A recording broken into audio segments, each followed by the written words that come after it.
Well, it's exciting. Looking forward to this season. We're obviously very young. Probably the youngest team I've ever coached in my 21 years as a head coach. But obviously have some talented kids that we're really excited about their futures. And I thought again that the trip this summer to Italy and the opportunity to practice was a really good thing for this team because of our youth. Looking forward to getting started. So tomorrow for us is the first day. We get 30 days of practice out of 42 days prior to our first game, which began September 30th. So we've spaced out our practice time, and I like the rule way better. It used to be you went September 5th or October 15th every year, and now you get to choose and start a little earlier, which is much better. You know, in terms of our team, Xavier Stapleton is coming along. Today he went 45 minutes of basketball drills with our trainer, and he'll go again Wednesday and Friday. So he's slowly but surely coming back. And I've been impressed with him in terms of his improvement with his knee, but we're going to be very conservative. I mean, he may not be back till February. I don't know. We're hoping in December is what we said, but we're not going to speed up this process and have another disaster, which would really be difficult. And then Abdul Adu has not been cleared yet to practice. He is on scholarship, attending classes. We're still waiting for some paperwork, so he was allowed to be with us until the last day of September, and hopefully we'll have more information about his status for both practice and eligibility for the games here during this month of October. That leaves us with 10 scholarship players. We only have 12 total, along with 3 of our walk-ons. So we're starting practice a little short-handed without those 2 players. And we're hoping that obviously both of them will be a part of the team and in practice on a daily basis, worst-case scenario, here by December. Questions? How much more comfortable do you think those freshmen are that they got that early practice experience, and got a chance to play in games? Now coming into this, how much does that help their mindset coming into the first few practices of the this year? I think that they're very confident, and so I think they're a confident bunch, and they're excited. But there's no question it helped them just to have a chance to practice, to have some situations where it's already been organized for them at Mississippi State. But still, they've got a long way to go in a lot of areas where we can get better and improve. I think that our conditioning, we're in better condition than we were at this time a year ago, probably because of the summer. But we're going to be playing a lot of young guys. I mean, we have 6 freshmen right now that are eligible to play, and they're all going to play. They're all going to be in important roles on our team. So we're going to be, if not the youngest, one of the very youngest teams in the country, and that's going to both be fun and exciting and also excruciating. And I want you to take a look at my head right now, and then we'll compare a photo at the end of the season and share our loss by the end of the season. You talk about how young the team is, but also very talented. For you as a coach, is there maybe a sort of, you get to mold them a little bit? Is there an excitement on that end of having those young guys with talent that you get to sort of build? Yeah, you know what? The biggest year of improvement is between your freshman and sophomore year, because of the experience you gain as a freshman, that summer in between and coming back that sophomore year. So I'm excited about this group because we know there's a lot of room for them to improve and get better as players. And you'll see, I think, a big growth spurt on these kids, especially receiving a lot of playing time. I mean, there's no ifs, ands, or buts. Our freshmen are all going to play. I mean, imagine when you think about over half of our squad that plays major minutes are going to be freshmen. So, there's a big learning curve, and also there's a big upside as they grow. He talked about biggest step from a freshman to sophomore. For a guy like Quindary Weatherspoon, who had a really good season last year, what does he kind of have to do to maybe keep that going and maybe take it to the next step? And what are your expectations for him this year? Well, he's a very good player, but you saw how much he grew during the year from where he was at the beginning of his freshman year to the end of our season. And he grew as a player just incredibly and improved so much. And he has a confidence now that comes with success. And having earned success and having know what it's like to work hard, and he's done a good job in his leadership role with our team. He was very good in both the practices and the games over in Italy until he got ill for that last one. So I expect Q to have a really good sophomore campaign and to really take his game to a whole nother level because of his experience and positive experience.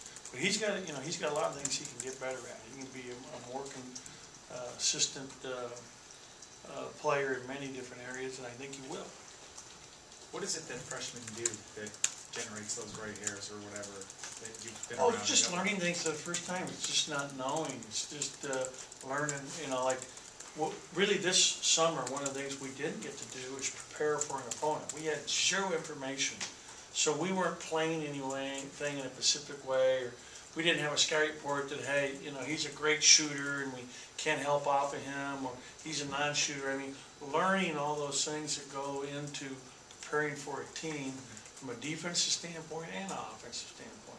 So it's just what it is learning things for the first time where, there's no expectation they should know any better because they've never done it before.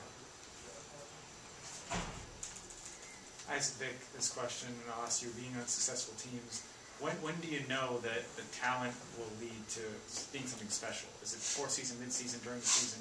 When do you kind of get a feel that, hey, this team can be something special?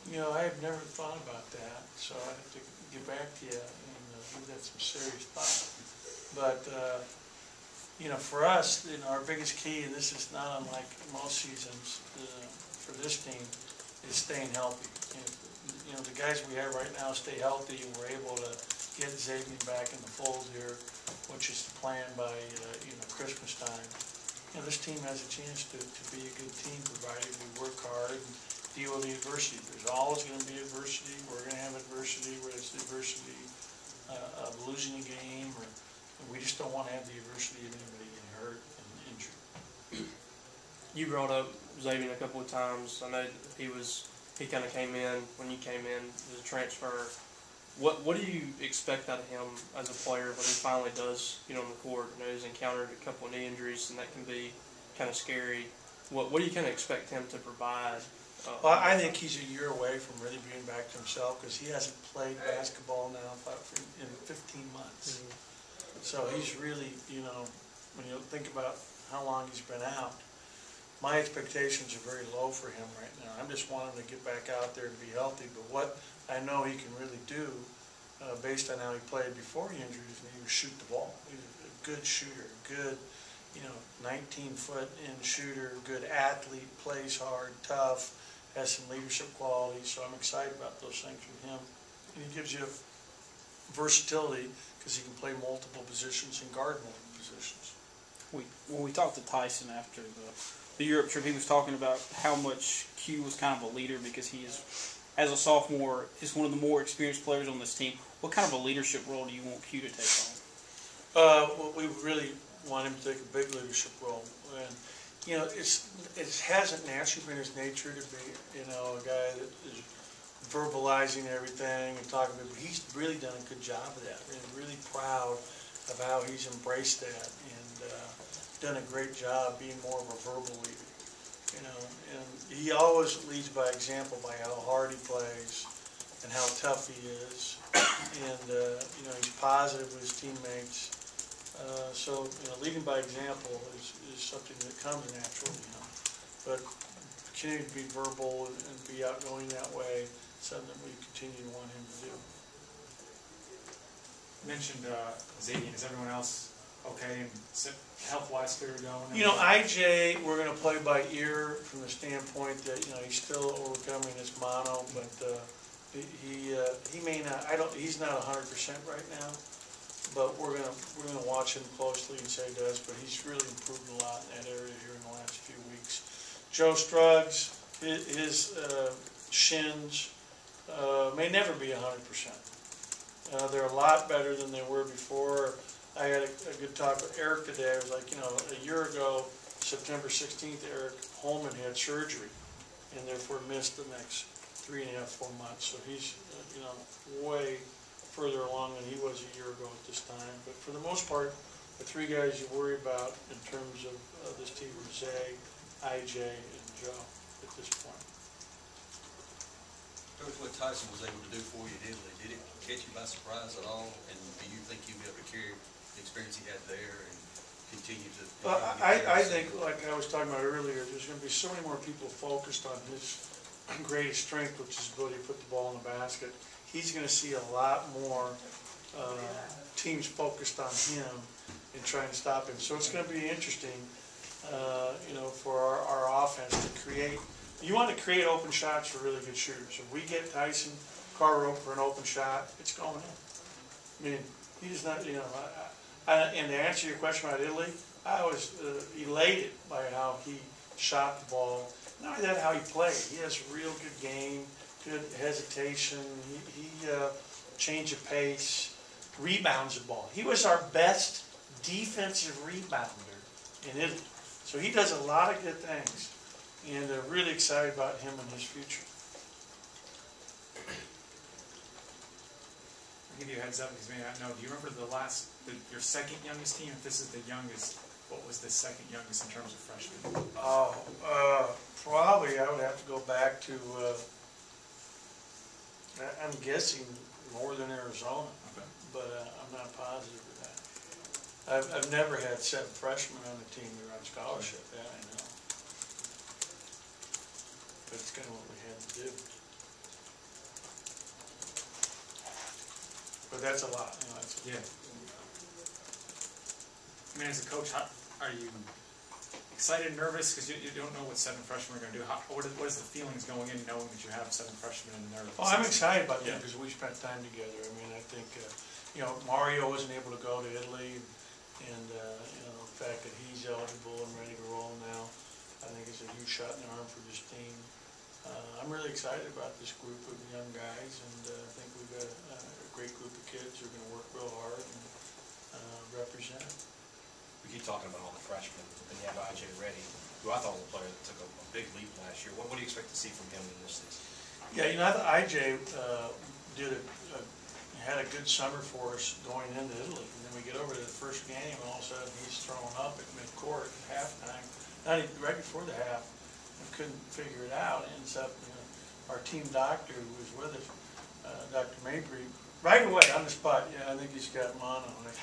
How can you know it's a certain part of your neck where it's swelling because of the lymph nodes? So he picked up on it right away, and he's really struggled to get back to where he's just now, been cleared basically to see if he can go through a whole practice. But I'm confident that when he gets back to his full strength that he's going to really help us. And you're right, he really finished the season strong and really learned the point guard role of running the team and playing great defense. Defensively, down the stretch of last season, I thought IJ was terrific, both on the ball and off the ball. So we expect a big leadership role from IJ and a really good senior campaign. Any more questions? Okay, thank you.